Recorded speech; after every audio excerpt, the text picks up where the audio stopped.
যদি এখনও আপনারা এই রেশমি পরোটা না খেয়ে থাকেন তাহলে অবশ্যই বাড়িতে বানিয়ে খেয়ে দেখুন। দারুণ সফট হয় আর খুবই টেস্টি হয়। যে কোনো রকম তরকারির সাথে আপনারা খেতে পারবেন। তো প্রথমে বয়েলড আলুগুলোকে গ্রেট করে নিয়েছি, ওর মধ্যে পরিমাণ মতো ময়দা বা আটা, তার মধ্যে কাঁচা লঙ্কা কুচি, চিলি ফ্লেক্স, গোটা জিরে আর ধনেপাতা আর অল্প সাদা তেল দিয়ে ভালো করে মেখে নেব। যদি জল এখানে প্রয়োজন হয় তাহলে অল্প অল্প করে জল দিতে পারেন। তো আমার এখানে জল লাগেনি। তারপরে মাখা হয়ে গেলে 15 থেকে 20 মিনিটের জন্য একটু তেল মাখিয়ে ওপর থেকে রেখে দেবো। তারপর এখান থেকে লেচি কেটে আটার গুঁড়ো দিয়ে ভালো করে পাতলা পাতলা করে বেলে নেবো। যতটা পাতলা করা যায় ততটা পাতলাভাবে বেলে নিয়ে তাওয়াতে ভালো করে তেল দিয়ে বা ঘি দিয়ে সেঁকে নিয়ে পরিবেশন করুন আপনার যে কোনো রকম পছন্দের সবজির সাথে। খেতে কিন্তু দুর্দান্ত লাগবে।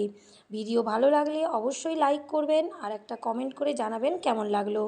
যারা আমার পেজটা ফেসবুক থেকে দেখছেন ফলো করবেন আর ইউটিউব থেকে দেখলে সাবস্ক্রাইব করবেন। ভালো থাকবেন সবাই।